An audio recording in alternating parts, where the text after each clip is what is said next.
हरे कृष्णा सभी आदरणीय हरे भक्तों कृष्ण को। गुरुजी, सभी भक्तों को पंचांग प्रणाम। हरे कृष्णा सभी भक्तों को मेरे पंचांग प्रणाम। हरे कृष्णा माता जी पंचांग प्रणाम।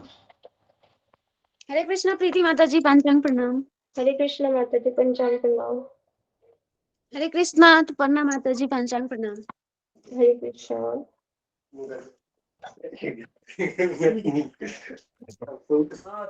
हरे कृष्णा दंडवत प्रणाम सभी भक्तों को। हरे कृष्णा। हरे कृष्णा हरे कृष्ण कृष्ण मोहन प्रभु जी, पंचांग प्रणाम प्रभु जी। पंचांग प्रणाम सभी भक्तों को। पंचांग प्रणाम। हरे कृष्णा। हरे कृष्णा हरे कृष्ण मोहन कृष्णा। हरे कृष्णा सभी भक्तों को पंचांग प्रणाम।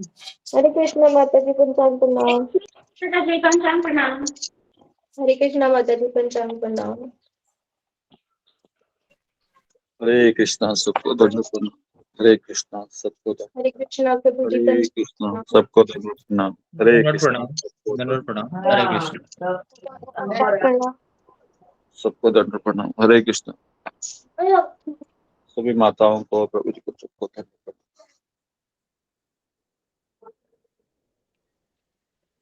हरे कृष्णा कृष्ण कृष्ण हरे हरे। हरे कृष्णा दंडवत प्रणाम गुरु जी। हरे कृष्ण हरे गुरु जी, कृष्णा। पंचांग प्रणाम। हरे कृष्णा दंडवत प्रणाम। हरे कृष्णा हरे कृष्णा।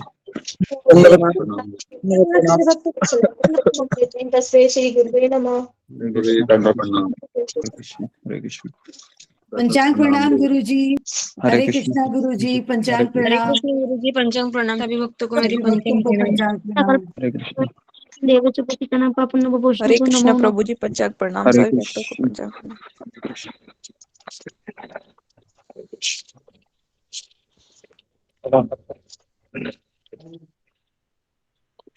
ओके, तो हम आगे बढ़ते हैं।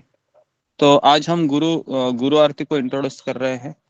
गुरु पूजा है, कुछ लोगों को आती होंगी, तो मैं गा के दिखाता हूँ आपको। तो उसके बाद हम डायरेक्ट राधानाथ महाराज की स्टोरी को हम कंटिन्यू करेंगे।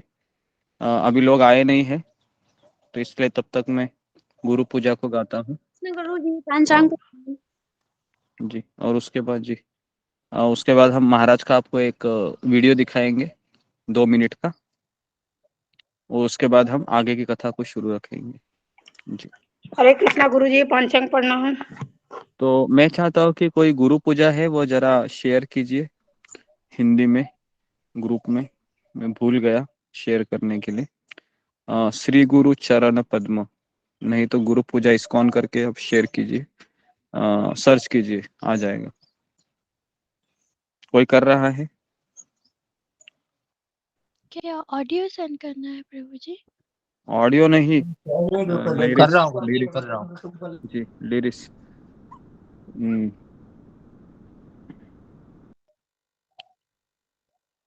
ओके, तो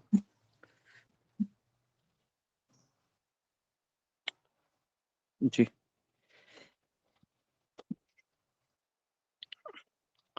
तो ये जो गुरु पूजा में अभी गाने जा रहा हूँ, ये हर इस्कॉन मंदिर में सुबह 7 बजे गाई जाती है।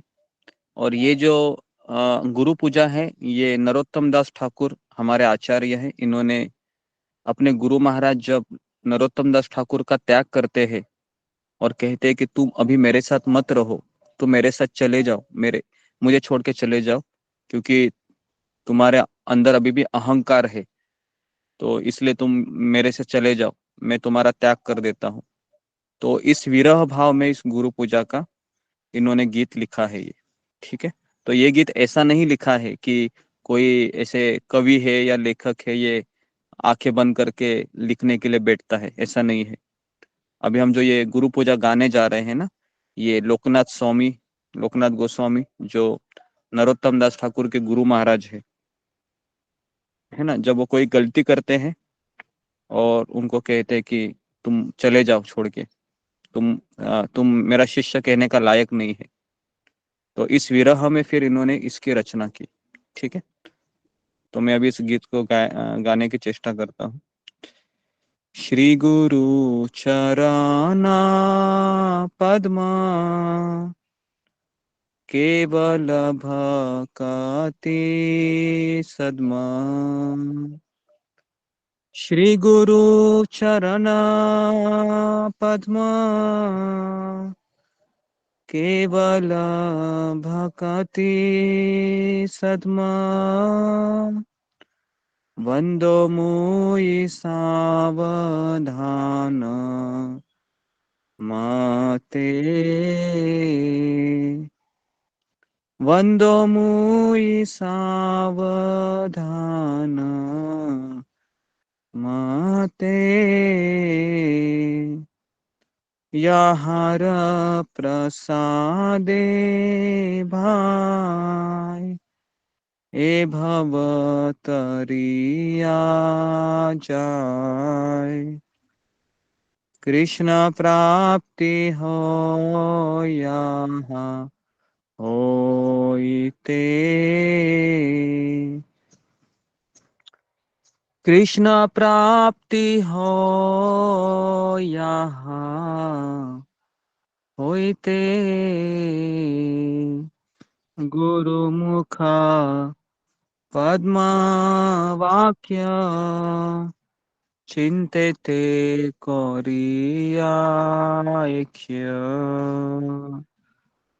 आरना कोरिहा मने आशा आरना कोरिहा मने आशा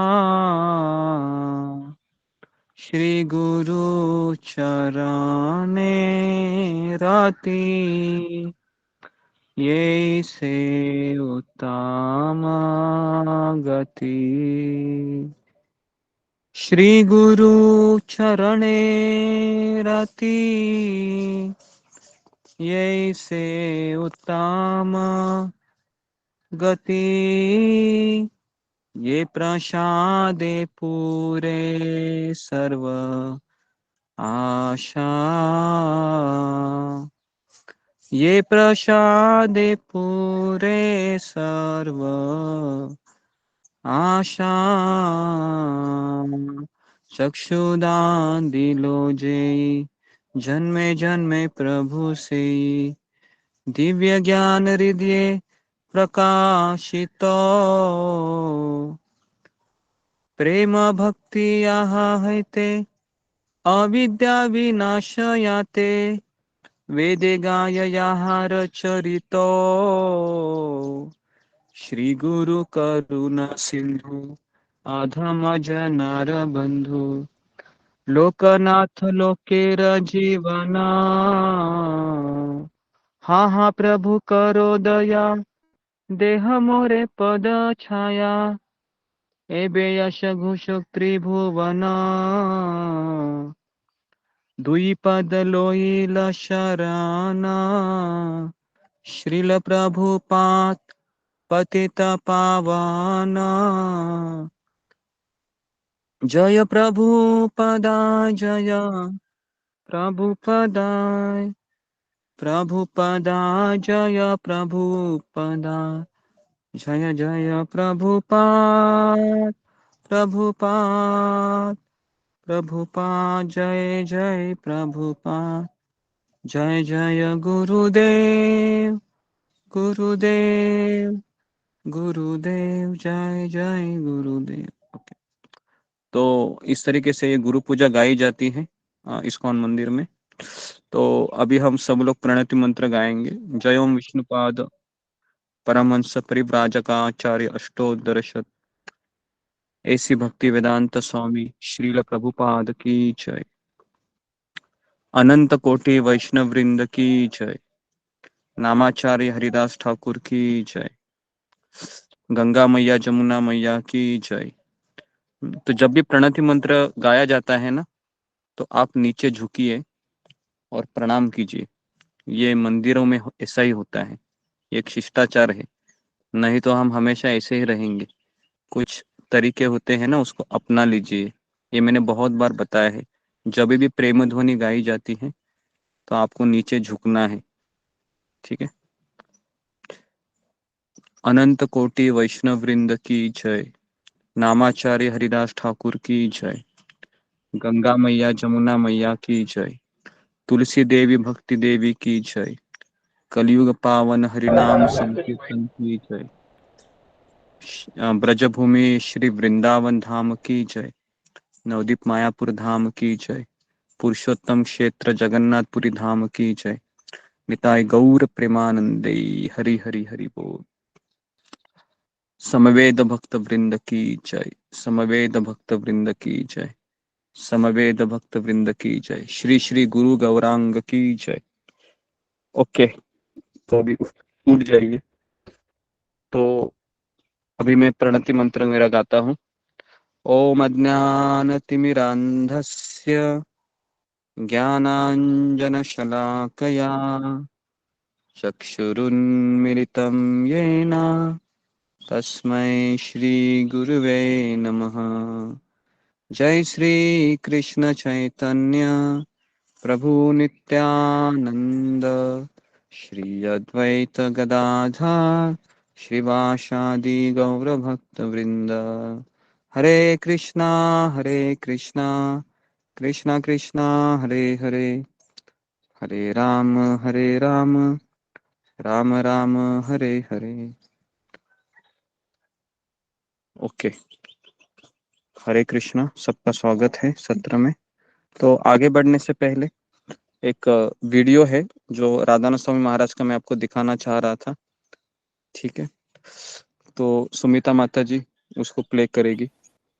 पहला वीडियो जो मैंने भेजा था उसको आप प्ले कीजिए। जी गुरु।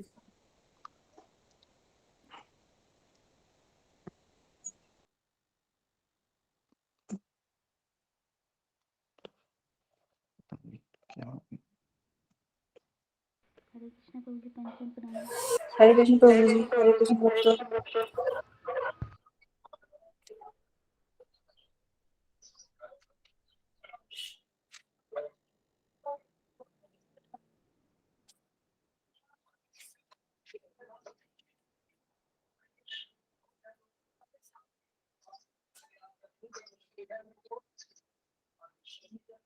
आवाज नहीं आ रहा है सुमिता माता जी।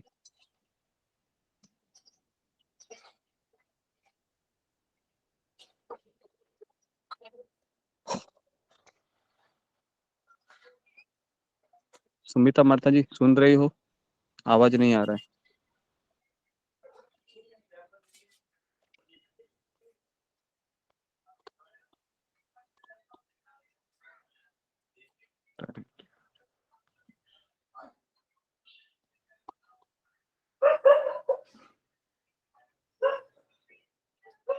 ठीक है। गीता माता जी, अब म्यूट हो जाइए ना।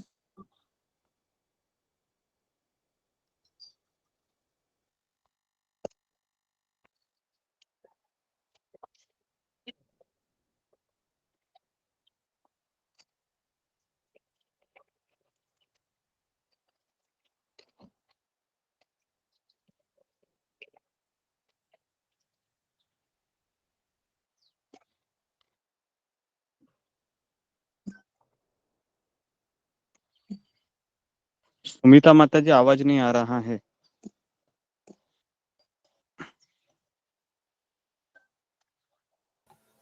आवाज नहीं आ रहा गुरु जी। इसमें मैं रुक कब रुक से के आवाज आ रहा है। नहीं आवाज ही नहीं आ रहा है। मैं कब से बोल रहा हूँ, आवाज नहीं अच्छा, आ रही है। तो आवाज तो एक बार फिर से मैं ऑन करती हूँ, आप बताइएगा।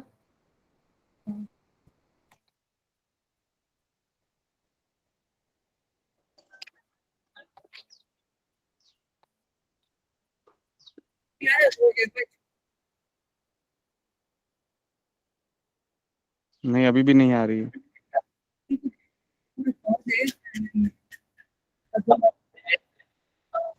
गुरु जी नहीं आ रही है। अभी भी नहीं आ रहा है।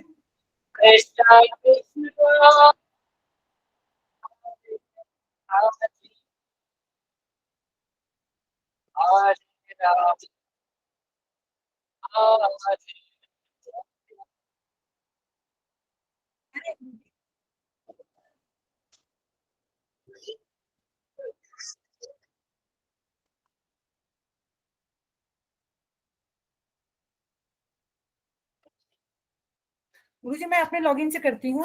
शायद 2-3 लॉगिन होता है शायद, इसलिए मैं अपने लॉगिन से करती हूँ एक बार, फिर स्टार्ट करती हूँ। ठीक है।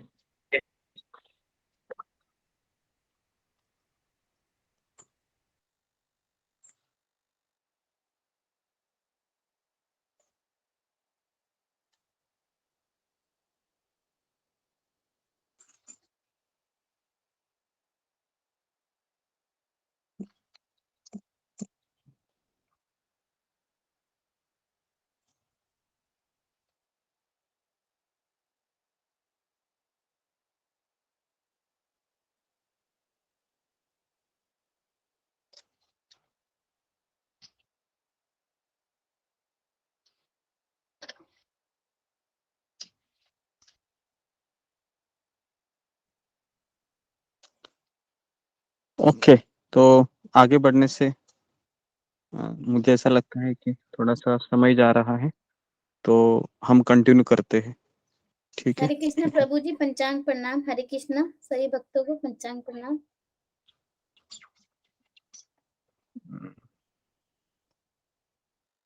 हरे कृष्णा प्रभु जी पंचांग प्रणाम। सभी भक्तों को वैष्णव को पंचांग पंचम प्रणाम।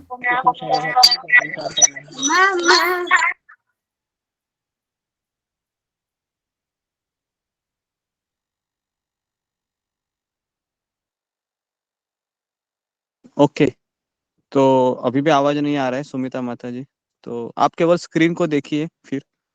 तो आपको सबको राधानाथ स्वामी महाराज दिख रहे होंगे, दिख रहे हैं ना सबको? जी जी जी। जी जी जी।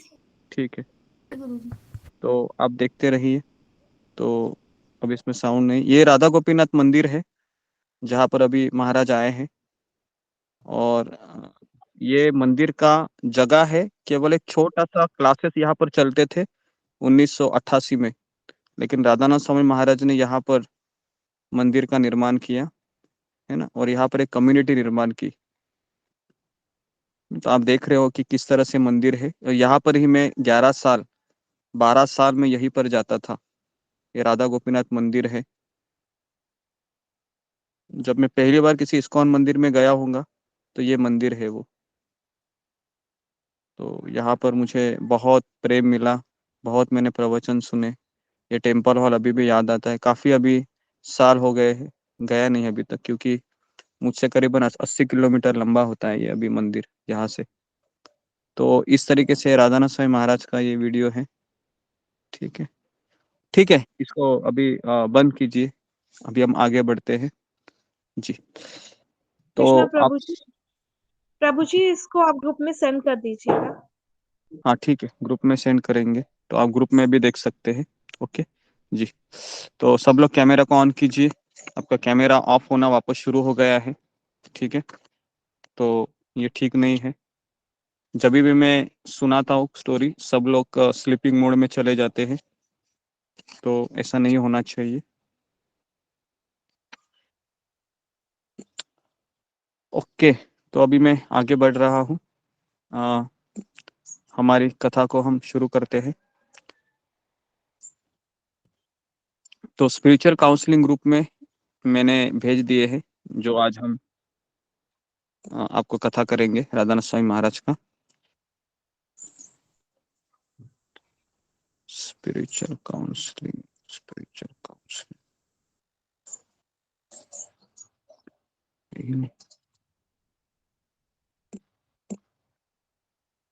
जी। ओके जी। तो अभी महाराज है वह लाहौर से हुसैन शाह, वो जो चौकी है ना, उस चौकी का नाम है हुसैन वाला चौकी। उसको वाघा बॉर्डर भी कहते हैं। आपको पता है वाघा बॉर्डर? जो जो मिलिट्री में है उनको पता होगा, ये नेवी में। तो वाघा बॉर्डर ये गुरुजी पता है, ऐसी देखा जगह है। है जी। तो वहां पर ये पाकिस्तान और भारत का वो बॉर्डर है, जो मैं आपको दिखा रहा हूँ। कुछ कुछ चीजें मुझे लगता है कि इसे दिखानी पड़ेंगी। ये दिख रहे हैं आपको स्क्रीन में लाहौर, और ये जो बॉर्डर है आपको दिख रहा है, एक ब्लैक कलर का एक बॉर्डर आ रहा है, दिख रहा है आपको? स्क्रीन में देखिए।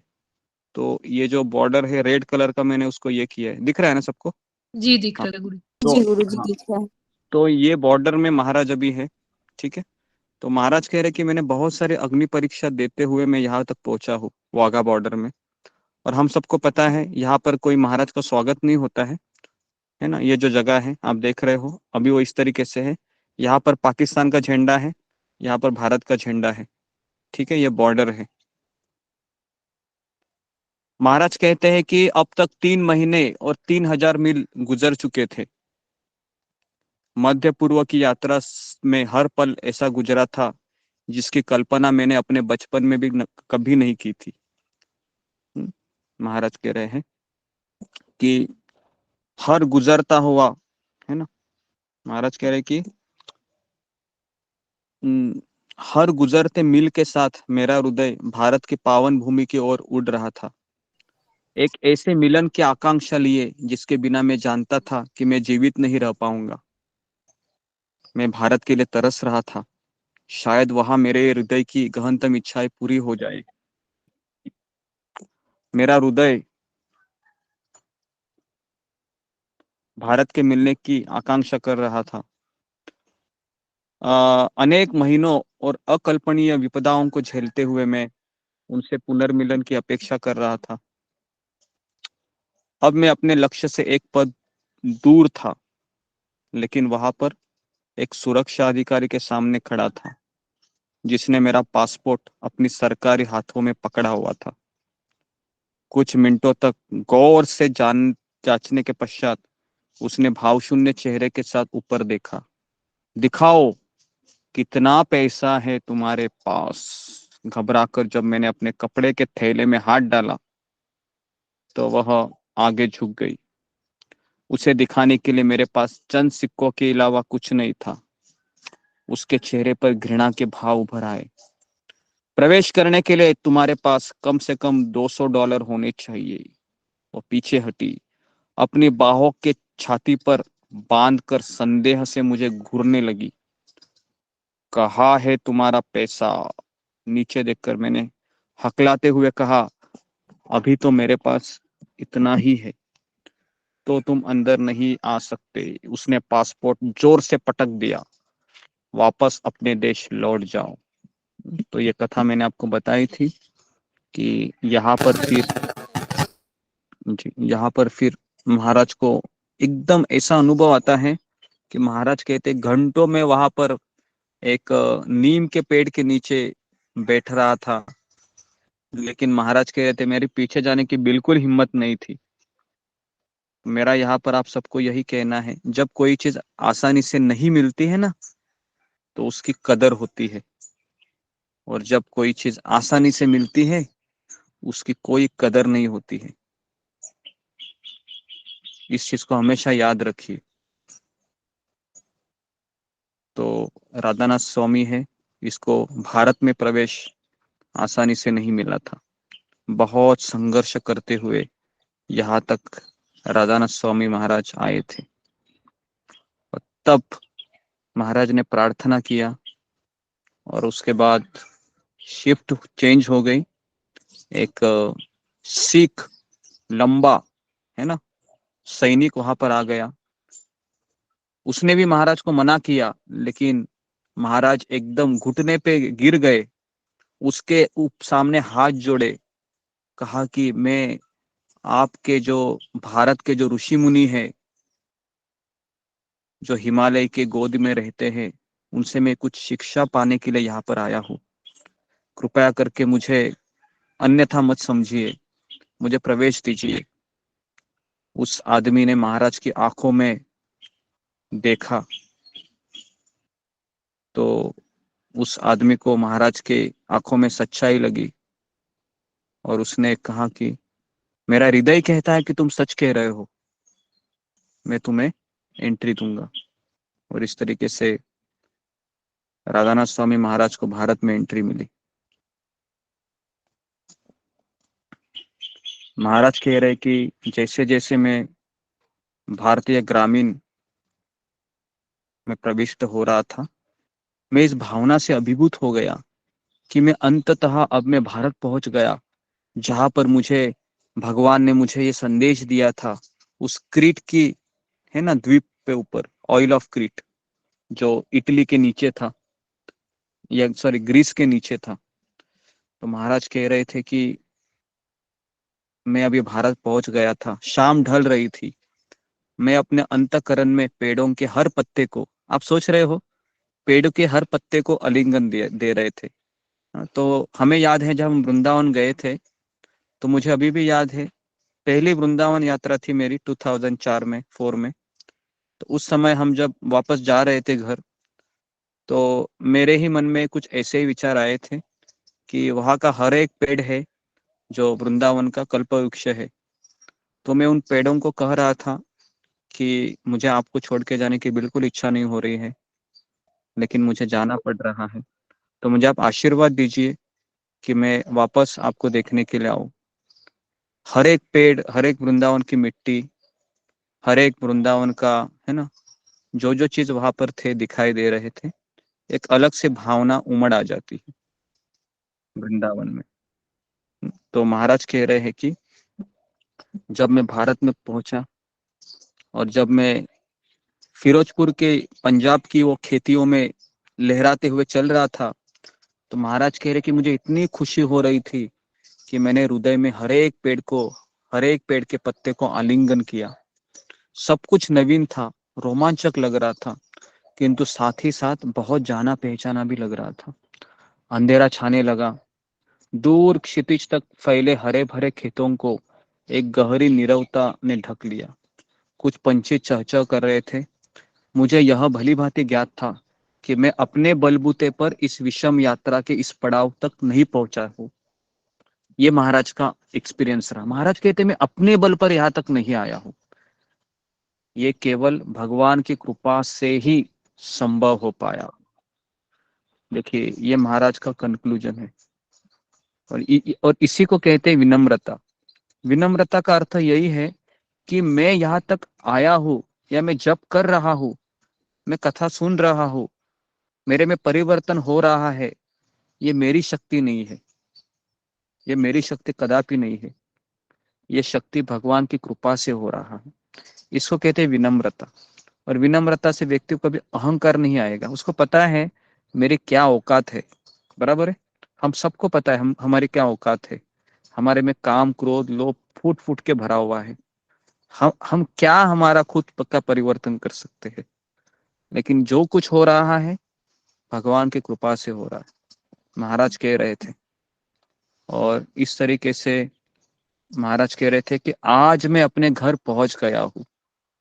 देखिए महाराज ये अमेरिका से भारत पर आए हैं। भारतीय, हरे भारत उनके लिए अनजान शहर है, अनजान देश है, लेकिन महाराज का हृदय कह रहा है आज मैं अपने घर पहुंच गया हूँ। कुछ दूर आगे चलकर मैंने कार को रोका और कार चालक ने गर्म जोशी में ही मेरा अभिवादन किया और मुझे पंजाब के फिरोजपुर शहर ले गया। और मधुर वार्तालाप के पश्चात हम रेलवे स्टेशन पहुंचे। उसने मुझे पुरानी दिल्ली तक पहुंचने का प्रस्ताव दिया। पुरानी दिल्ली, नई दिल्ली आप सबको पता है अभी। हाँ, अपनी पूरी यात्रा में कभी मैं रेलगाड़ी में नहीं घुमा था, पहली बार मैं रेलगाड़ी में बैठा था।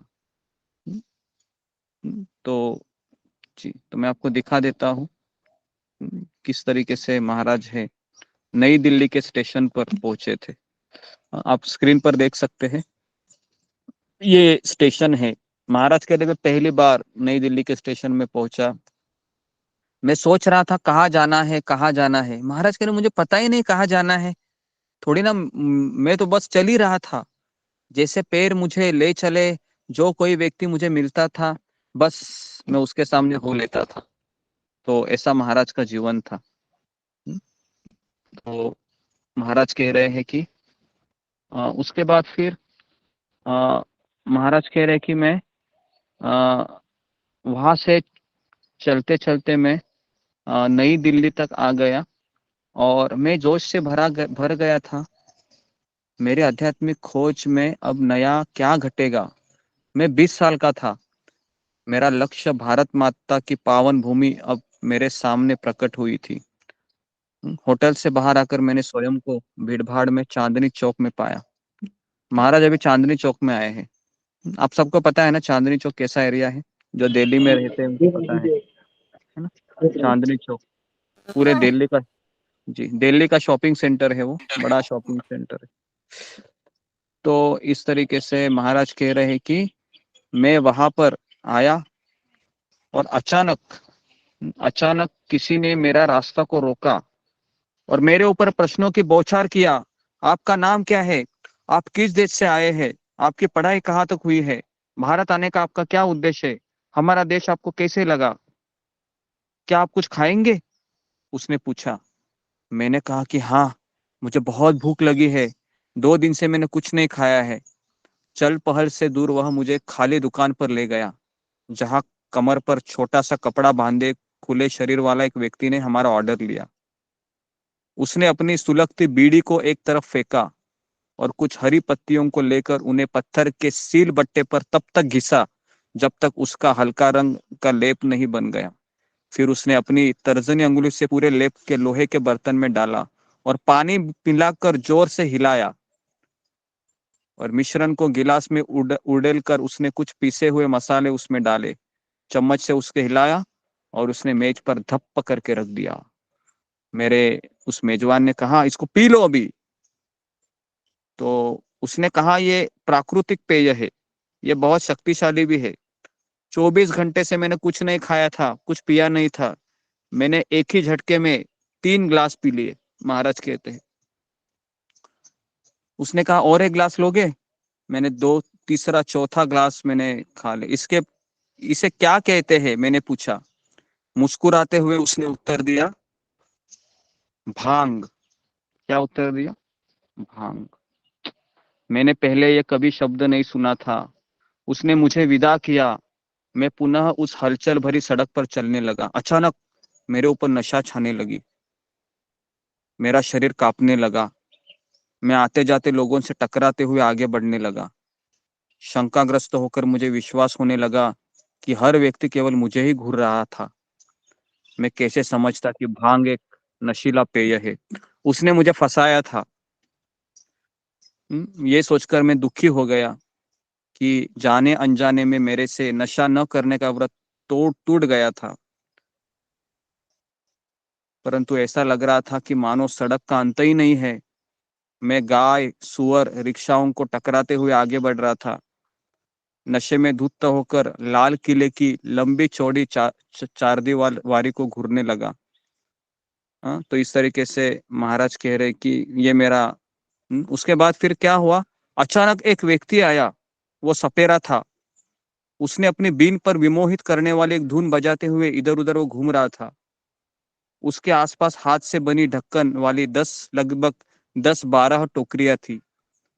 जैसे उसने ऊपर सवेरे ने अपनी बीन से एक सम्मोहक गीत बजाया, एक विषैले कोबरे अपने भयानक फन ऊपर उठाए प्रकट हुए। 2 भागों में फटी उनकी जिह्वा मुख से अंदर बाहर लपलपा रही थी। वे इधर उधर झूम रहे थे। उसके बाद एक बड़ा सांप को उसने उठाया, लगभग 12 फुट का था, और इसे देखकर भीड़ पीछे हट गई। इससे पहले कि मैं पलक झपक पाता, वह मेरी ओर झपटा और उसने मुझे उस कोबरे को मेरे गले में डाल दिया। मेरी कमर से लपेट दिया उसने।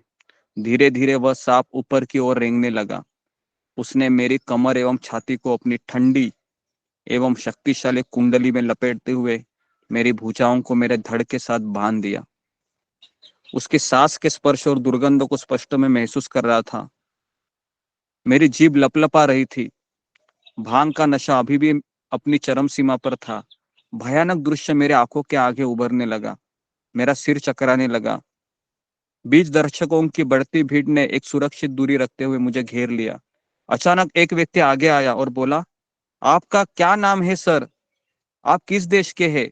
इस भयानक सांप की कुंडली में कैसे फंसे हैं?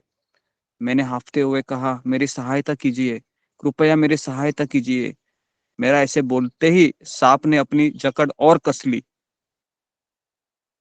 उसके बाद लाल पगड़ी पहने दाढ़ी वाला एक व्यक्ति आया। मेरे पास। मेरे आंखों में ऐसे घूरने लगा जैसे मैं कोई विदेशी आक्रमणकारी हूँ। अपने हाथों को हथियार की तरह घुमाते हुए चिल्लाया, 50 रुपए, 50 रुपए। अंत में भीड़ में से किसी ने मुझे समझाया, वह सांप को तभी उतारेगा जब उसे 50 रुपए तुम दोगे। मेरा मन शून्य हो गया। मैंने कहा कि मेरे पास कुछ पैसा नहीं है। सांप अब भी अपने होठ चाट रहा था, बीच बीच में मेरी ओर घूर रहा था। सांप के विषैले दांतों को देखते हुए मैं सोचने लगा, क्या यह वही स्थान है जिसके लिए मैंने अपनी जान खतरे में डाली?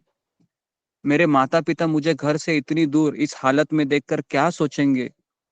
और कोई चारा न देखते हुए मैं अपनी आंखें बंद कर कर प्रार्थना किया, हे भगवान, यदि आपके पास मेरे योग्य कुछ कार्य है जो आप मुझसे करवाना चाहते हैं तो कृपया मेरी सहायता करें। जैसे ही मैंने ये प्रार्थना किया, मैंने अंतःकरण में एक शांति का अनुभव किया।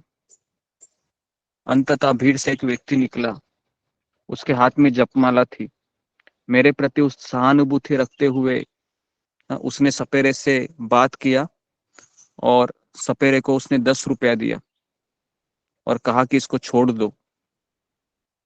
तो उसके बाद उसने वापस बीन बजाई और महाराज कह रहे कि उस सांप ने मुझे छोड़ दिया। अभी वो अनजान व्यक्ति कौन था, महाराज कह रहे मुझे पता नहीं कौन था वो, लेकिन जैसे महाराज ने प्रार्थना किया वह व्यक्ति आया सामने से। तो इस तरीके से महाराज का ये पहला दिन था। आप सोच रहे हो कि किस तरह से ये भारत में महाराज का पहला दिन था। कहा जाता है कि जितना हम असफलताओं को महसूस करोगे जीवन में, उतना सफलता का मजा अलग ही रहता है। तो राधानाथ स्वामी महाराज को गुरु और कृष्ण आसानी से नहीं मिले हैं। उन्होंने अपने प्राणों को झेलते हुए वह आ रहे थे। कई बार धोखा उन्होंने अपनाया था। उसके बाद फिर महाराज कह रहे थे कि मैं पसीने से भीग गया था, मेरे आंखों से आंसू बहने लगे। मैंने पानी मुझे किसी ने कहा कि ये टॉफी है लाल कलर की, तुम इसको खा लो। मैंने उसको मुंह में डाला। उन्होंने मुझसे पूछा कि क्या वह मुझे भी चाहिए। भारत के रीति रिवाज का मुझे अनुभव नहीं था। मैंने उत्सुकता से खा लिया। मेरा मुंह ऐसे जलने लगा मानो आग लग गई हो। मेरे आंखों से आंसू भी आने लगे। मैंने पानी उठाया, पी गया, किंतु पानी ने आग पर घी का काम किया। मेरी पीड़ा और बढ़ गई। मैंने क्या खाया था? महाराज कह रहे मैंने सूखी लाल मिर्च खा ली थी। मैंने पहली बार इसको देखा था। मैंने नम्रतापूर्वक उस व्यक्तियों को धन्यवाद दिया क्योंकि मेरे सामने बहुत भीड़ जमी हुई थी। मैं इस कहावत पर विचार करने लगा, जो एक व्यक्ति के लिए भोजन होता है दूसरे के लिए जहर हो सकता है। तो इस तरीके से अलग अलग अनुभवों से महाराज गुजर रहे थे। चांदनी चौक पे ये सब हो रहा था दिल्ली के। ठीक है, तो महाराज कह रहे कि मेरा मुंह अभी भी जल रहा था। शाम होते ही भांग और मिर्च का प्रभाव आखिरकार उतर गया। चांदनी चौक पर सड़क पर वापस लौटकर मैं लक्ष्यहीन होकर उस भीड़ वाले बाजार में इधर उधर घूमता रहा। उसके बाद किसी ने मुझे बुलाया और कहा कि मुझे भोजनालय में आमंत्रित किया रात्रि के भोजन के लिए। तो उन्हें देखकर मेरा हृदय पिघल गया कि एक गाय है बछड़े के साथ खेल रही थी। मैं जैसे भोजनालय में गया, उसने प्लेट रख दी। मैं बहुत भूखा था क्योंकि पूरे दिन मैंने केवल थोड़ी सी भांग पी ली थी और लाल मिर्ची खाई थी तथा सांप के साथ जूझने से मेरी भूख और भी बढ़ गई थी। मैं खाने पर झपटा। खाने के बीच में मेरे दयालु मेजबान ने मुझसे पूछा, रिचर्ड जी, क्या आप जानना चाहेंगे कौन कौन से व्यंजन हैं? मैंने कहा बताइए। हर व्यंजन की ओर संकेत करते हुए उन्होंने बताया, यह चावल है, यह गेहूं का ब्रेड जैसी रोटी है, यह सब्जी है, यह सूप जैसी दाल है, यह हमारी चटनी है। और चावल के ऊपर कुछ टुकड़े थे और उसने कहा कि यह मांस है। तो उसके अंतिम 3 शब्दों ने मेरे मन में हलचल मच गई। मैंने पहले उस मांस के टुकड़ों को देखा और फिर मैंने निकट खड़ी गाय को देखा। उसी समय गाय आगे झुककर मेरा पैर चाटने लगी। मेरा हृदय करुणा से रो उठा। मांस के कुछ टुकड़ों के लिए एक सुंदर जीव को क्यों काटा जाए? यह गाय अपने बच्चे से प्रेम करती है। यह मासूम बछड़ा अपनी माँ से। क्या मैं अंधा होकर इसमें शामिल हो गया? क्यों हम कसाई घर में होने वाले इस विभत्स कार्य के प्रति अंधे और बहरे बन जाते हैं? तो महाराज कहते हैं कि मुझे यह ठीक नहीं लगा। मैं अपना संतुलन खो बैठा और मैं वहां पर रोने लगा। मेरा मेजबान समझ नहीं पाया कि इसको क्या हो रहा है। सब ठीक है ना? कुछ गड़बड़ है? आप इतने विचलित क्यों है? उसने मुझे पूछा।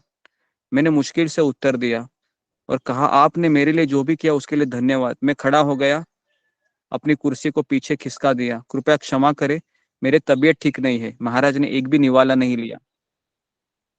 हालांकि महाराज को बहुत भूख लगी थी। महाराज कह रहे कि जैसे मैं बाहर जा रहा था वही गाय आई, उसके बछड़े को थपथपाया मैंने और उस गाय ने भी धीरे से मेरा हाथ चाट कर उसका उत्तर दिया। तो ये महाराज का पहला दिन था। महाराज कहते हैं कि यहाँ पर मैंने दूसरी प्रतिज्ञा लिया, मैं आजीवन कभी मांसाहार नहीं करूंगा। तो ये महाराज का पहला दिन था। ठीक है। तो महाराज ने दूसरा जो नियम है इस्कॉन का, इस्कॉन में आने के पहले ही ये सब भगवान ही करा रहे थे उनके जीवन में। समझ में आ रहा है? वो व्यक्ति मिलना, सपेरा से बार्गेनिंग करना, 10 रुपया देना, है ना? तो ये सब भगवान की योजना थी, लेकिन हम समझ नहीं पा रहे थे क्या हो रहा है। हमारे जीवन में भी ये सब कुछ हो रहा है, ऐसा नहीं है, लेकिन हम उसको विपरीत दिशा से ले रहे हैं। बराबर है? हम उसको विपरीत दिशा से लेते हैं। और जिसके जीवन में नहीं हो रहा है तो आप भगवान से कहिए कि भगवान, भागवतम में मैं कई उदाहरणों को देखता हूँ कि सबके जीवन में कुछ ना कुछ चल रहा है, उछल बिछल। मेरा जीवन इतना शांत क्यों है? मेरा जीवन इतना शांत क्यों है? तो जिसके जीवन में बहुत सारी बाधाएं हैं, समझने का उसका वो आखिरी जन्म है। मैं वापस बता रहा हूँ, जिसके जीवन में बहुत सारी बाधाएं, संघर्ष है, भक्ति करने के लिए बहुत विरोध हो रहा है, फिर भी वो कर रहा है, वह उसका आखिरी जन्म है। उसको बस मरते दम तक करते रहना है। कैसे? तो हाथ की उंगलियों पे करो, मन में करो, कैसे तो करो, आपका आखिरी जन्म है। समझ में आ रहा है इसको? आखिरी जन्म में अगर करते रहेंगे तो, छोड़ देंगे तो भी कोई बात नहीं, अगला जन्म भगवान आपको वापस देंगे किसी वैष्णव परिवार में, लेकिन गारंटी नहीं है कि शुद्ध भक्त का संग मिलेगा क्या। समझ में आ रहा है? शुद्ध भक्त का संग मिलेगा क्या, इसका गारंटी नहीं है। आपको भक्त मिलेंगे, लेकिन हमारे पास स्वतंत्रता तो है ही। पता नहीं अगले जन्म में हम फंस गए तो फिर क्या होगा, पता नहीं फिर कब जाएंगे भगवत धाम। तो इसके लिए कुछ करना नहीं, हमें सुबह 4 बजे उठना है। यहाँ पर हम शिला प्रभुपाद की शिक्षाओं का हम अभ्यास कर रहे हैं, है ना? राधानाथ स्वामी महाराज की कथा सुन रहे हैं, है ना? सब कुछ हो रहा है, बस केवल हमारा जो गंतव्य है उसका स्मरण करना है और चलते रहना है। गुरुजी तो इसमें थोड़ा सा प्रश्न है, मैं पूछूं क्या? राधानाथ स्वामी जैसे कि पहले तो मांसाहार करते थे, तो मतलब वहां पे उनको ऐसा क्या अनुभव हुआ कि उन्होंने प्रतिज्ञा की कि मैं नहीं कभी इनका सेवन करूंगा? मैंने बताया था ना, वो गाय को उन्होंने देखा, वहां पर गाय को देखा, गाय के बछड़ों को देखा। उनके मन में ये विचार आया कि मैं इन जीवों को क्यों मार रहा हूँ। और राधानाथ स्वामी महाराज ये मांसाहार का सेवन नहीं करते थे। हालांकि वहां पर ऐसा कोई वर्णन नहीं है कि महाराज ऐसे मांस खाते थे, क्योंकि अमेरिका में भी ऐसे कई सारे परिवार है जो शाकाहारी खाते हैं। और आपने बोला था राधानाथ स्वामी गुरुजी। महाराज है वह ब्रेड ब्रेड ज्यादा खाते थे वहां पर। जैसा हम देखते हैं कि महाराज जब आ रहे थे, कहाँ से, जब अमेरिका से भारत तक, तो कहाँ पर भी उन्होंने नॉनवेज नहीं खाया, केवल ब्रेड के टुकड़े, मूंगफली, गाजर या ऐसा कुछ मिलता था उनको, दूध बटर ब्रेड को लगाकर वो खाते थे। और इस तरीके से महाराज ने यहाँ पर, हालांकि खाते भी होंगे, लेकिन जिस तरह से महाराज का बचपन रहा है तो महाराज बहुत सेंसिटिव थे इस चीजों के प्रति। तो महाराज कह रहे कि मैंने चांदनी चौक के उस बाजार में ही ये व्रत लिया, मैं आजीवन मांसाहार नहीं करूंगा। हालांकि करते रहेंगे इसके लिए उन्होंने व्रत लिया, लेकिन पर्पजफुली उनके हृदय से भावना प्रकट हुई गई उस समय, है ना। तो चांदनी चौक ये ऐसी जगह है ना। और महाराज ने पहली प्रतिज्ञा कहाँ लिया था कि मैं नशा नहीं करूंगा?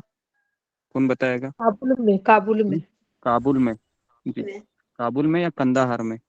कंधार में कंधार में कंधार में, कंदाहार में लिया था, कंधार में काबुल और में नहीं। काबुल में लिया था ब्रह्मचारी बनने का। हाँ, काबुल में उन्होंने ब्रह्मचारी बनने का लिया था और कंदाहार में नशा नहीं करूंगा मैं। तो इस तरीके से महाराज ने ये 3 अभी तक नियम हुए थे। और चौथा नियम तो आजीवन, हाँ चौथा नियम का कौन सा है? जुआ नहीं खेलने का। वो तो महाराज तो कोई कभी नहीं की। तो इस तरीके से गुरु से मिलने के पूर्व ही भगवान उनको तैयार कर रहे। यहाँ इधर आके देख लो। नहीं किनका ले? शंभवी माता जी, माइक को बंद करो जरा और ध्यान दे दो, बातें मत करो। तो इस तरीके से महाराज कह रहे हैं कि फिर मैंने अंग्रेजों द्वारा निर्मित कनॉट सर्कस के एक बड़े उद्यान को घेरता हुआ एक विशाल वृत्त है। वह फुटपाथ पर घूमते हुए मेरा ध्यान एक हस्तलिखित साइन बोर्ड की ओर गया, जहां पर एस ब्रजवासी एंड सन धार्मिक चित्र थे। सड़क के किनारे सैकड़ों चित्र थे। मैंने सारे चित्रों को देखा, बहुत सुंदर थे, लेकिन मुझे वहां पर एक चित्र मिला। महाराज कह रहे हैं कुछ चित्रों में एक सुंदर स्त्री का चित्र था जिसमें 8 भुजाओं में तलवार थी। कौन थी वो? दुर्गा का चित्र था, है ना, दुर्गा माता। उसके बाद एक खड़ग और भाला पकड़े हुए शेर पर सवार थी वो। उसके बाद एक अद्भुत गोल मटोल व्यक्ति था जिसका सिर हाथी का था और वह चूहे पर बैठा था। कौन है वो? गणेश जी। हाँ। उसके बाद ढेर में और ढूंढने पर मुझे एक सुंदर नीले व्यक्ति मिले। नीले व्यक्ति का चित्र था जिसके 4 हाथ सुंदर आभूषणों से सुशोभित थे और जो अनेक फनों वाले नाग पर लेटा था। कौन था वो? विष्णु भगवान। हाँ, ओके। और एक चित्र था ध्यान में मग्न एक शांत योगी का चित्र था जिसके शरीर पर सांप लिपेटे थे, सिर पर चांद टिका था और उसके बालों से जल की धारा बह रही थी। शिव जी जी थे। ओके जी। उसके बाद जब मैंने ढेर से माइक जरा बंद कीजिए देव जी। जब मैंने उस ढेर में और गहराई से ढूंढा तो मुझे एक व्यक्ति मिला जिसके 10-12 सिर थे। हर सिर अलग योनि का था और उसकी अनेक भुजाएं भी थी। विश्वरूप, हाँ विश्वरूप का था।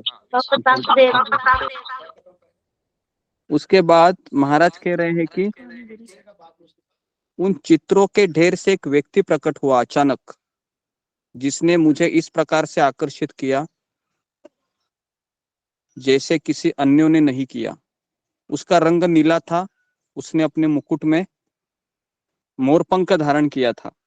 नदी के किनारे सुंदर मुद्रा में खड़ा होकर वह बांसुरी बजा रहा था। महाराज कह रहे कृष्ण जी। आपको पता है, हाँ, लेकिन महाराज को पता नहीं था। उसके पीछे खड़ी एक सफेद गाय प्रेम से निहार रही थी। माइक को जरा बंद कीजिए। और पूर्णिमा का चंद्र मनमोहक वन को अपनी दुधिया चांदनी से नहला रहा था। मेरी आंखों में आंसू भर आए। चित्र में दिखाया व्यक्ति मानो मेरी संपूर्ण आत्मा में समा गया है। ऐसा क्यों हो रहा था मेरे साथ? मुझे लगा वह मुझे पुकार रहा है, किंतु कैसे? यह तो मात्र एक चित्र था और भी एक काल्पनिक व्यक्ति का जिसे मैं जानता भी नहीं था। एक पुरानी लिपि में नीचे उसका नाम लिखा था, लेकिन मैं उसे पढ़ नहीं पाया क्योंकि वो अंग्रेजी में नहीं था। मेरे पास जितने भी पैसे थे मैंने दुकानदार को दे दिए, किंतु वे पूरे नहीं पड़े। वह मुस्कुराया और मुझे वह चित्र दे दिया। वह चित्र जिससे मैं अपने आगे की संपूर्ण यात्रा में कभी विलग नहीं होने वाला था। किस व्यक्ति का चित्र था वह? पता है? कृष्ण जी का, कृष्ण जी का। कृष्ण जी भगवान का। कृष्ण। जी जी जी। आने वाले लंबे समय तक महाराज कह रहे कि यह एक रहस्य बना रहा मेरे जीवन का। और ये जो उत्तर है ये महाराज को कहाँ मिलता है कि कौन मुंबई था वो? के क्रॉस हाँ, मैदान में। क्रॉस, जी जी, क्रॉस मैदान में जब महाराज वो कृष्णा किताब को देखते हैं और पहली बार महाराज देखते हैं तो महाराज एकदम उछलते हैं। महाराज कह रहे थे कि मुझे यही यही व्यक्ति को मैं ढूंढ रहा था। और महाराज कह रहे मुझे कहाँ मिला? प्रभुपाद के उस क्रॉस मैदान के फेस्टिवल में मिला, है ना। तो इस तरीके से महाराज कह रहे कि भारत में आकर मुझे लगा कि मैं एक महान खोज के कगार पर हूँ। इतना उत्साहित था कि मुझे अपने परिवार की कमी अधिक नहीं खल रही थी। उन्हें मेरा पता मालूम नहीं था, इसलिए यहाँ आने के पश्चात मुझे उनका एक भी पत्र प्राप्त नहीं हुआ था। फिर भी हिमालय की यात्रा करने से पहले मैंने दूर अपने घर पर संदेश भेजा। प्रिय माँ, पिताजी, मार्टी और लैरी, आज मैं दिल्ली छोड़कर अध्ययन हेतु पर्वतों पर जा रहा हूँ।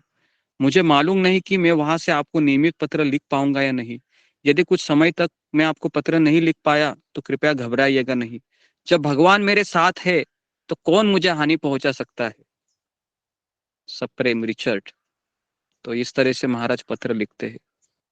महाराज कह रहे हैं कि मैं रेलगाड़ी के तीसरे दर्जे के डिब्बे में निशुल्क बैठकर ऋषिकेश की ओर चल पड़ा, जो हिमालय में अनेक आश्रमों से भरा एक पवित्र धाम है। दिल्ली के काले धुएं के बादलों को पीछे छोड़ते हुए कोयले का इंजन जब आगे निकला तो मैं खिड़की से सूर्योदय होता देख रहा था। उसे देखकर मैं प्रार्थना करने लगा कि हिमालय की यह यात्रा मेरे आध्यात्मिक खोज में एक नए दिन का शुभारंभ करे। घंटों पश्चात मैं हरिद्वार पहुंचा, जो दिल्ली से 140 मील उत्तर पश्चिम के गंगा के किनारे था, है ना। तो मैं आपको, हम सबको पता है कहाँ पर है हरिद्वार, ऋषिकेश। मुझे लगता है कि उत्तराखंड के पास है ना। उत्तराखंड के आसपास ही वो ऋषिकेश, हरिद्वार। हम सोच रहे हैं कि हरे हम कृष्णा गुरु जी, उत्तराखंड में ही है गुरु जी।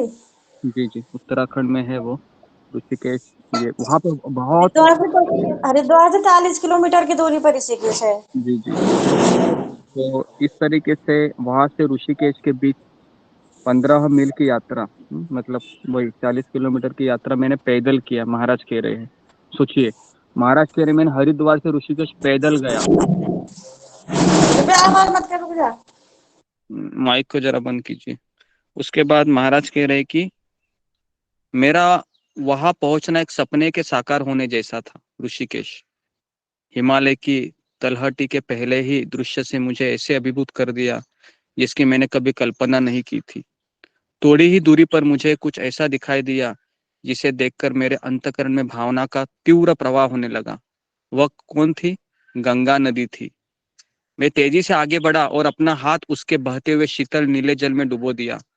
मैं सिहर गया। मुझे ऐसा लगा कि शायद मेरी माँ मुझे आश्रय दे रही है। महाराज कहते हैं, जैसे मैंने मेरा हाथ उस पानी में डुबा दिया। मैं लगभग 1 घंटे तक उस निर्जन स्थान पर बैठा रहा। उसके पश्चात नदी के तट पर मैं चलते चलते स्वामी शिवानंद के आश्रम द डिवाइन लाइफ मिशन पर पहुंचा। तो महाराज कह रहे हैं कि वहां पर मैं, तो ऋषिकेश मैं आपको दिखा देता हूँ थोड़ा सा कि ऋषिकेश कैसा है। तो चित्र में मैंने सब दिया हुआ है, लेकिन फिर भी हमें आपको ऋषिकेश, जी, तो ये देखिए स्क्रीन पर मैं आपको दिखा रहा हूँ। गंगा नदी है और पहाड़ियाँ है, पहाड़ियों पर बहुत सारे घर है। तो ये ऋषिकेश है। हम सोच रहे हैं कि हम भी कभी यहाँ पर यात्रा करेंगे, खास करके गर्मियों में हम कर सकते हैं, लेकिन एक साल में 2 यात्रा ही ठीक लगता है। लेकिन ऋषिकेश ऐसी जगह है जहाँ पर कई योगी लोग यहाँ पर आते हैं। फॉरेनर लोग भी यहाँ पर बहुत आते हैं योगा करने के लिए। तो इस तरीके से महाराज कहते हैं कि मैं वहां पर पहुंचा और मैं उसके बाद महाराज कहते हैं कि मैं वहां पर प्रवचन सुनते रहा। और उन्होंने कहा कि इस युग में भगवान के पवित्र नाम जप द्वारा ही भगवान का साक्षात्कार प्राप्त कर सकता है। उन्होंने कहा आपको भगवान के नाम जप का अभ्यास तब तक करना चाहिए जब तक आप उस स्थिति तक नहीं पहुंच जाते जहां मन में निरंतर जप चलता रहे। चाहे आप बैठे हो या खड़े हो, कुछ खा रहे हो, पी रहे हो, चल रहे हो, काम कर रहे हो, जगे हो, सो रहे हो, निरंतर आपको भगवान का नाम जप करना चाहिए। मुझे मालूम नहीं था कि भगवान का नाम जप कैसे किया जाता है, किंतु मैं चिदानंद जी की शिक्षाओं से बहुत प्रभावित हुआ। तो इस तरीके से महाराज कह रहे हैं कि मैं वहां पर कुछ सुन रहा था।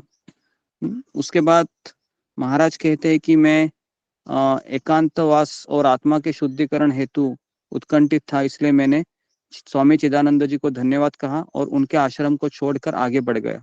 अगले दिन मैं जब गंगा नदी के तट पर बैठा था तो मैंने अपनी माँ को एक छोटा सा पत्र लिखा। प्रिय माँ, मैं यहाँ वही कर रहा हूँ जो मुझे लगता है कि यहाँ करना चाहिए। ऋषिकेश गंगा नदी के तट पर स्थित एक पावन तीर्थस्थली है। मुझे लगता है कि जो शांति और सुकून मुझे यहाँ मिला है उसमें बहुत कुछ सीखा जा सकता है। आपको यह बताता हूँ कि मैं यहाँ क्या कर रहा हूँ। मेरे लिए थोड़ा कठिन है। मैं यहाँ एक पर्यटक बनकर नहीं आया हूँ, मैं यहाँ अपने आत्मा की खोज कर रहा हूँ। यहाँ सब कुछ अलग है। यह कहना कठिन है कि मैं कब लौटूंगा, किंतु मैं अब यह अवश्य कहूंगा कि मैं अपने पूरे परिवार और मित्रों को बहुत याद करता हूँ और आप सभी से मिलने को आतुर हूँ।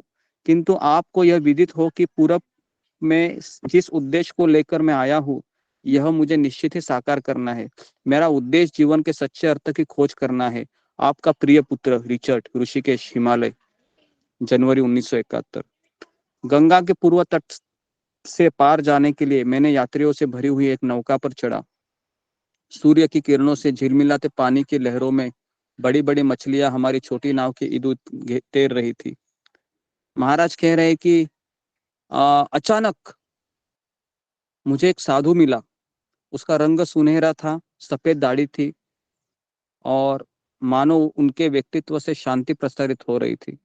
खड़े होकर मैंने उनका अभिवादन किया। अपनी बड़ी बड़ी एवं कोमल आंखें उठाकर वे बोले, तुम नहीं जानते हैं कि मैं कौन हूँ।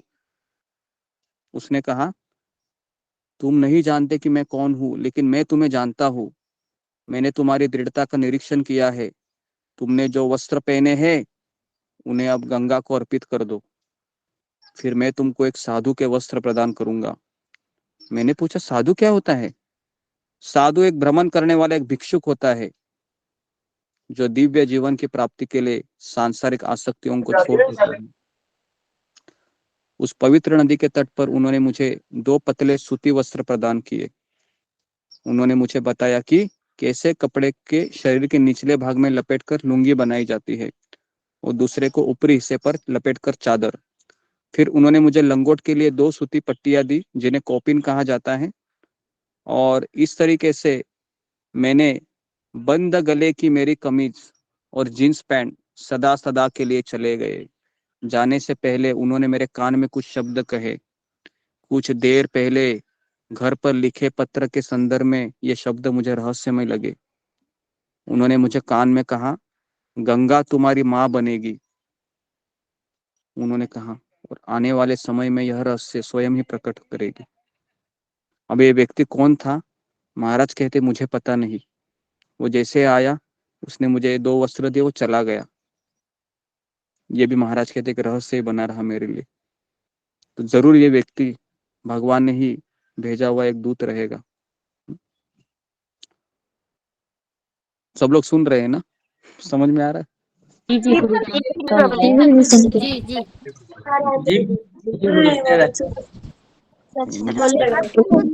मुझे है, हम सुन रहे हैं। जी जी।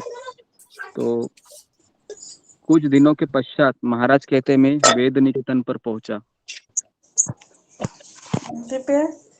महाराज कहते हैं कि वह आश्रम निर्जन था, छोटा सा था। उसमें 10-12 सामान्य सुविधा रहित कमरे थे।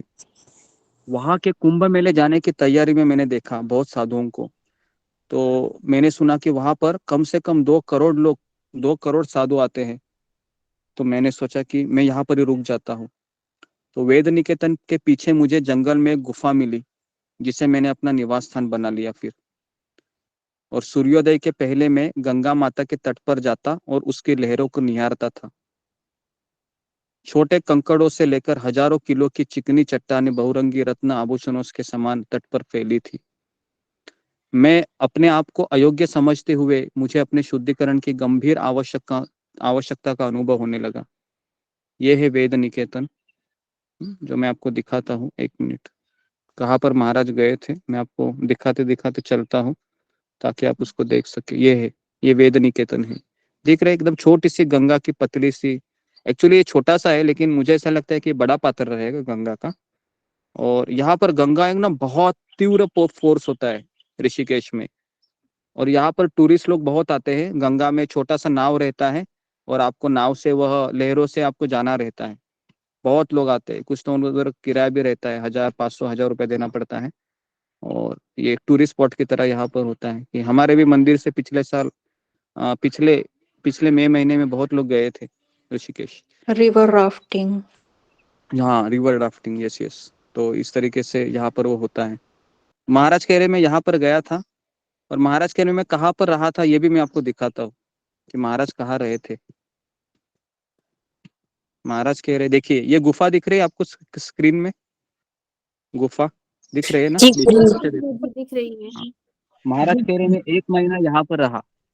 कितना? 1 महीना। हम रह सकते हैं यहाँ पर 1 दिन भी? नहीं रह सकते, है ना। महाराज कह रहे मैं इस गुफा में रहा, और ये ऊपर है, ये देव प्रयाग है ये, जहाँ से गंगा है वो निकल फैलती है। गंगा जमुना, ये त्रिवेणी संगम इधर ही है। देखो, एक ओर से जमुना आ रही है, एक ओर से गंगा आ रही है, और सरस्वती भी उसी के अंदर मिल जाती है, देवराज प्रयाग। ठीक है। तो इस तरीके से महाराज कह रहे मैं इस गुफा में रहा। महाराज कह रहे मैं यहाँ पर क्या कर रहा था, तो हम देखेंगे अभी किस तरह से महाराज सोचते हैं। कि महाराज कह रहे कि तत्क्षण मैंने यह प्रण किया कि मैं 1 महीने तक मौन धारण करते हुए सूर्योदय से सूर्यास्त तक प्रार्थना करूंगा। तो महाराज कह रहे थे मैं नदी के एक बीच कुछ छोटी चट्टानें देखी, नदी के बीच में, हाँ क्या। और वहां पर मैं 25 फुट अंदर एक विशाल समतल चट्टान पर पहुंच जाता था, और सूर्योदय से सूर्यास्त तक चारों ओर से गंगा के वेगवान प्रवाह से घिरी उस चट्टान पर बैठता। और सांझ ढलने पर जब मैं अपनी गुफा की ओर लौटता तो मुझे एक बूढ़ा व्यक्ति मिलता था रास्ते पर। वह मुझे क्या देता था? गाजर देता था, है ना। और मैं क्या करता था, वहां से कुछ गाजर लेता था, और गंगा जल और प्रतिदिन 1 गाजर, ये मेरा 30 दिन तक यही मेरा भोजन रहेगा। इसको कहते तपस्या। समझ में आ रहा है ना? हमको बाहर के खाने की इच्छा होती है, कुरमुरे, पानी पूरी, भेलपूरी, शेव पूरी, है ना।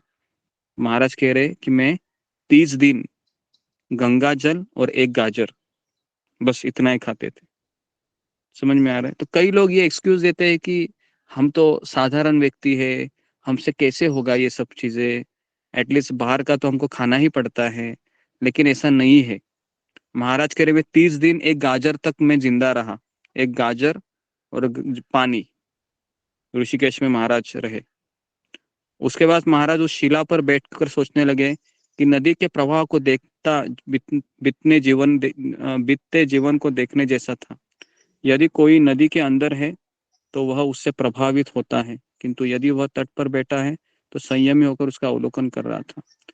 तो प्रत्येक शाम सूर्यास्त के पश्चात मैं जंगल में अपनी गुफा में आता था और 3 बार प्राप्त हुई शिक्षाओं पर मनन करता था। उसके बाद महाराज कहते हैं कि अभी मैं आपको वो शिला दिखाता हूँ जहां पर महाराज 1 महीना तपस्या करते हैं। ध्यान से देखिए वो शिला कौन सी है। जी जी, दिख रहा है आपको स्क्रीन पर? देखिए, एक शिला दिख रही है आपको पानी के बीच में, नीचे देखिए। जी हाँ, गुरुजी। तो यहाँ पर महाराज बैठते थे, 1 महीना ध्यान लगा, एक प्रार्थना करते थे। और ये महाराज का फोटो है, आपको दिख रहा है? ऊपर देखिए, ये महाराज का फोटो है। उनके बाल बहुत बड़े हुए हैं। 20 साल का उनका उम्र था तभी, राधानाथ स्वामी महाराज का। ठीक है।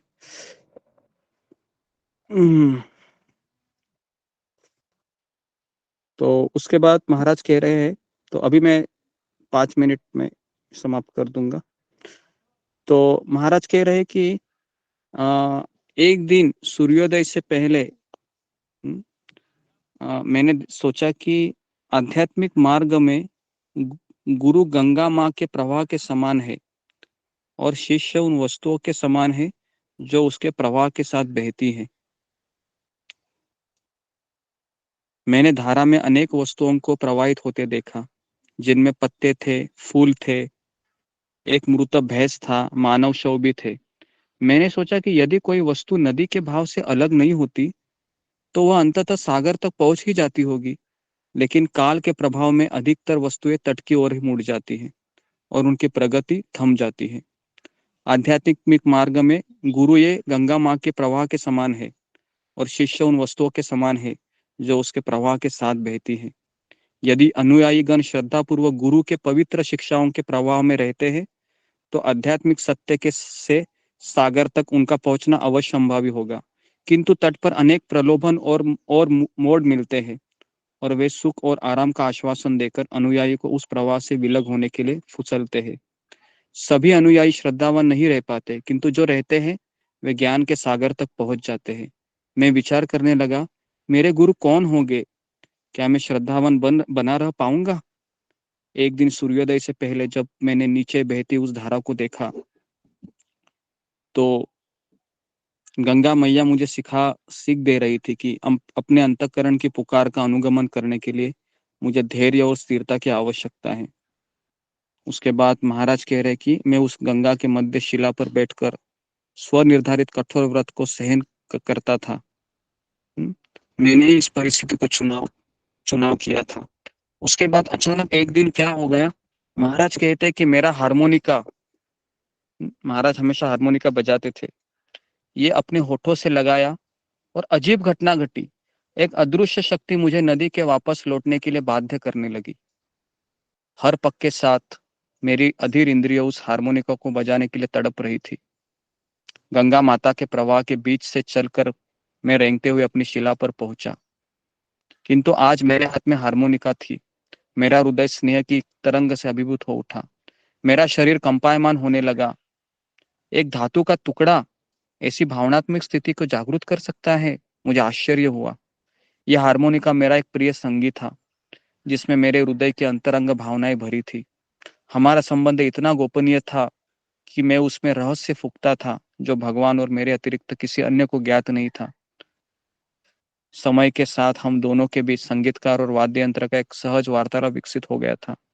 एक प्रकार से हम दो प्रेमियों के समान थे, लेकिन आज यही हारमोनिका मेरा मन भटका रहा था। मैंने सोचा ये क्या हो रहा है? तो उसके बाद फिर मैंने अपनी आंखें पवित्र नदी की ओर मुड़ी और प्रार्थना किया, हे गंगा मैया, मैं सर्वप्रिय वस्तु आपको अर्पण करने के मैं अपना अयोग्य हृदय भगवान को अर्पित करना चाहता हूँ, कृपया इसे स्वीकार करें। अपने दोनों हाथों से मैंने हारमोनिका को कलेजे से लगाया। फिर हिमालय को मैंने दिखा, हिमालय के वन में उसको उड़ा दिया। वह यंत्र ऊपर उड़ा और फिर लहराते हुए नीचे उतरा। फिर मैंने देखा कि मैंने उस हारमोनिया को वापस उठाया और फिर मैंने उस हारमोनिका को गंगा के प्रवाह में डुबो दिया। जैसे ही डुबा दिया, मेरा मन बहुत व्याकुल हो गया, लेकिन मैंने कहा कि ये हारमोनिका एक आसक्ति थी जो मुझे इस ध्यान मार्ग में से भटका रही थी। तो उसके बाद फिर महाराज कह रहे हैं कि उसी शाम को मेरे साथ अद्भुत घटना घटी। मैं ऐसे शांत गंगा से प्रार्थना कर रहा था। अचानक मुझे लगा कि अभी मैं किसी असाधारण घटना के कगार पर खड़ा हूँ। फिर मैंने कुछ ऐसा सुना जो मानो गंगा मैया की हृदय की गहराई से उभर कर आया हो। हजारों दिव्य ध्वनियों ने मिलकर मधुर स्वर में गीत गाया, जिसकी झंकार संपूर्ण घाटी में गूंजती हुई प्रतीत होने लगी। हरे कृष्ण कृष्ण कृष्ण हरे हरे, हरे राम राम राम हरे हरे। मुझे लगा जैसे नदी द्वारा यह गीत गवाकर भगवान ने मुझे ये मंत्र मेरे कानों में धीमे से कह दिया। ये दीक्षा संस्कार की तरह था। मेरा हृदय कृतज्ञता से आप्लावित हो उठा। इस गीत का अर्थ मुझे समझ में नहीं आया, लेकिन इस मंत्र ने मेरा चित्त चुरा लिया था। हारमोनिका के गीत का बलिदान करके गंगा माँ ने मुझे ये मंत्र प्रदान किया था। तो इस तरीके से ये महाराज को मंत्र भी गंगा मैया से मिलता है। समझ में आ रहा है? तो यहाँ पर मैं रुक जाता हूँ। यहाँ पर हम एक चीज सीख सकते हैं, जैसे महाराज हारमोनिका का त्याग कर देता है आसक्ति का, तुरंत महाराज को वो ज्ञान प्रकट होता है। तो जब तक हम हमारे आसक्तियों को छोड़ नहीं पाते हैं, तब तक हमको वो जो भगवान का साक्षात्कार है तब तक नहीं होगा। तो इसलिए हमें हमारी आसक्तियों को छोड़ना है, घर में रहकर ही छोड़ना है। ऐसा नहीं है कि घर से बाहर जाके छोड़ना है।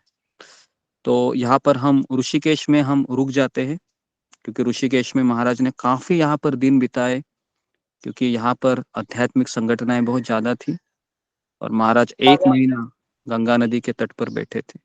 ठीक है, तो यहाँ पर मैं रुकता हूँ। किसी को कुछ कहना है तो 3 मिनट है हमारे पास। जी, तो कैसा लगा आपको आज का स्टोरी? अच्छा लगा? बहुत अच्छा लगा गुरुजी, बहुत अच्छा लग रहा है। किसी भी परिस्थिति में गुरुजी भक्ति कर सकते हैं।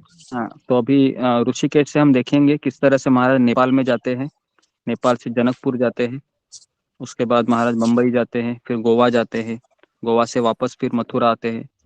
धीरे धीरे ये चीज हम देखेंगे, ताकि आपको ये पता चलेगा कि ये कलयुग की स्टोरी है। बराबर है, ये स्टोरी कलयुग का है। ऐसा नहीं है कि ये कोई भागवत का स्टोरी है। ये 50 साल पहले का स्टोरी है, 1970 का। तो ये हमारे लिए ये एक प्रेरणादायक स्टोरी है। ठीक है, प्रभु जी तब कलयुग लग गया था? कलयुग तो 5000 साल पहले ही लग गया था। देखो प्रश्न क्यों पूछती है। ओके, ठीक है। अरे किसने बोल रहे? जी, तो सब लोग कैमरा को ऑन करो जरा। अभी आप लोगों को रिमूव करना पड़ेगा ऐसा लगता है मुझे। ठीक है, क्योंकि मैं तो कथा में रहता हूँ। कल से मैं किसी को सेवा देता हूँ। मुझे लगता है कृष्ण मोहन प्रभु आपको ये सेवा करनी होगी। सुन रहे हैं? जी जी जी गुरुजी। हाँ, तो आपको ये सेवा करनी होगी। जिसका कैमरा ऑफ है ना, आपको उनको रिमूव करना है कल से। अभी आप बोलोगे ऐसा क्यों? तो अगर ऐसा नहीं करेंगे, जो लोग जॉब करते हैं वो ठीक है, जो लोग घर में हैं काम कर रहे हैं कोई बात नहीं, एटलीस्ट ये तो पता चलेगा आप सुन रहे हैं या नहीं सुन रहे हैं, या आप सो रहे हैं क्या कर रहे हैं, पता नहीं चलता है ना। इसके लिए मैं बोल रहा हूँ। तो कैमरा भले ही आपका किचन में रहेगा, कोई माता जी है चलेगा, कोई प्रभु जी है ना, आप लिखिए कि मैं काम कर रहा हूँ, जॉब पे हूँ। ठीक है, ताकि पता चलेगा आप जॉब कर रहे हैं। ये अगर आप 10 बजे तक भी कैमरा ऑन रखते हो, क्योंकि हर लोगों का 10 बजे शुरू होता है, बराबर है, जॉब है वो, किसी का 10 बजे फैक्ट्री शुरू होता है और 9 से 10। ठीक है ना, एटलीस्ट आप आधा घंटा 40 मिनट तो आपको कैमरा ऑन रखना चाहिए, क्योंकि इससे क्या होता है, जो वक्ता होता है उसको ये पता चलता है कि कोई सुन रहे हैं। बराबर है, नहीं तो फिर क्या होगा, मैं भी निराश हो जाऊंगा। मुझे ऐसा लग रहा है कि मैं मोबाइल को सुना रहा हूँ। समझ में आ रहा है ना? तो मेरे लिए तो ये जरूरी है, क्योंकि मैं यहाँ पर प्रवचन दे रहा हूँ, तो मेरे लिए जब श्रोताओं को देखूंगा तो ही मुझे प्रेरणा मिलेगी। नहीं तो मैं मोबाइल के सामने तो मैं नहीं बोल सकता घंटों।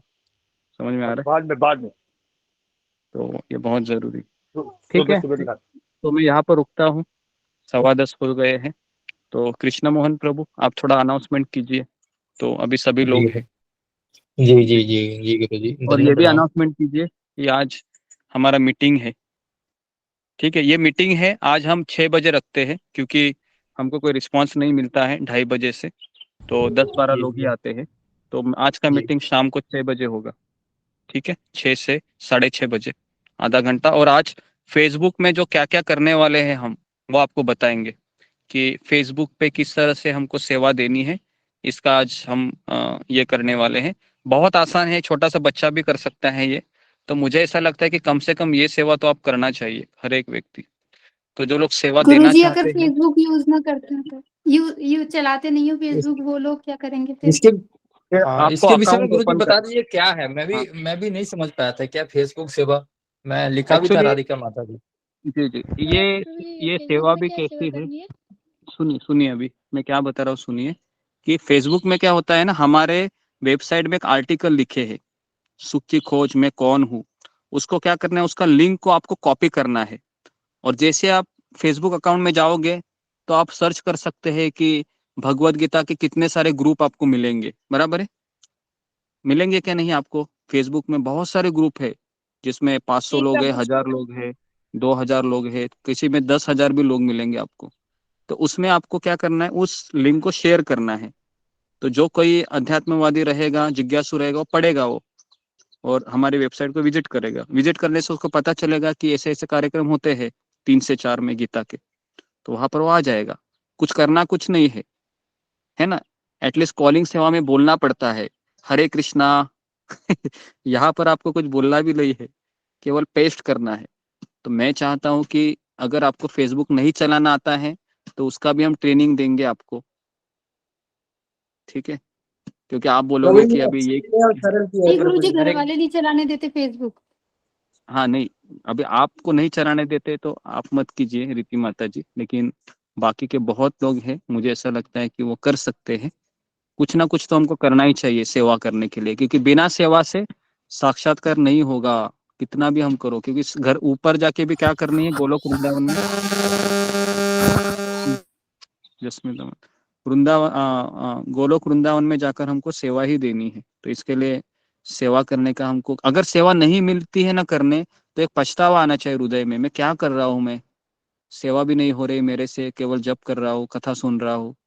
कहा जाता है कि भक्ति में प्रगति कैसे हो गई, जितने आप जिम्मेदारियों को उठाएंगे, जितना आप जिम्मेदारियां उठाएंगे भगवान की, गुरु की, उतना आपका प्रगति होगा। और जितना आप केवल पारिवारिक जिम्मेदारियों को से बंधे रहेंगे, पारिवारिक जिम्मेदारी 80% कीजिए, 20% तो करो भगवान का सेवा, कम से कम, है ना। उतना तो करना ही चाहिए। नहीं तो हमने बचपन से लेके बूढ़ा होने तक हम परिवार के पास ही बंधे रहते हैं। लेकिन जब समय आता है तो हमको 1 घंटा निकालना चाहिए, आधा घंटा निकालना चाहिए। और ये फेसबुक का सेवा तो इतना आसान है कि आधे घंटे में आप बहुत कुछ कर सकते हो, ठीक है। तो इसके लिए आज 6 बजे आप आ जाइए। तो लिंक है वह शेयर की जाएगी, सुबह ही शेयर की जाएगी, ठीक है। तो आपको इसको ध्यान में रखिए। मैं चाहता हूँ कि इसमें मैक्सिमम लोग आज पार्टिसिपेट करें, क्योंकि इसमें ये बहुत आसान है करने को। कुछ लोग करते भी होंगे, फेसबुक का, है ना, फेसबुक का सेवा होता है किस तरीके से दूसरे ग्रुप में ऐड पोस्ट करने का, ठीक है। और ये कोई ऐसा कार्य नहीं है जिससे हमको पैसे मिलेंगे, ये भगवान का कार्य है जिससे हमको लोगों को कृष्ण भावना में जोड़ना है, ठीक है। ओके, तो मैं यहाँ पर रुकता हूँ। गुरुजी, हरे, इसका एक कहीं डेमोन्स्ट्रेशन टाइप का अगर कुछ है तो उसमें कर दीजिएगा, ताकि हरे हाँ कृष्ण वो गुरुजी। सहज जी रूप से जी, सात्विक प्रभु को अगर आता होगा तो कर देंगे।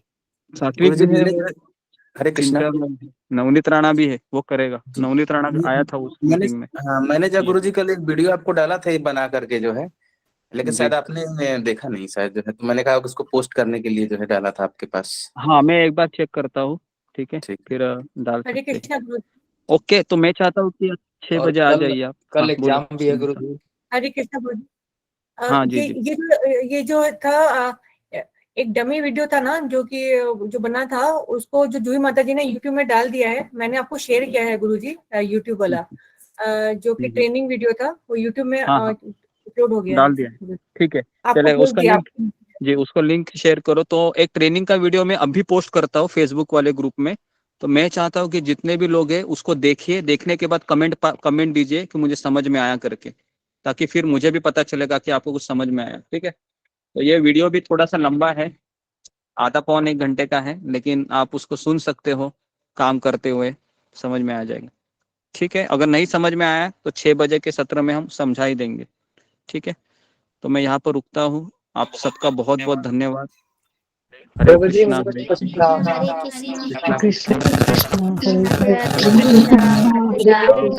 ना हरे कृष्ण कृष्ण हरे हरे राम राम राम हरे हरे हरे कृष्णा प्रभु जी हरे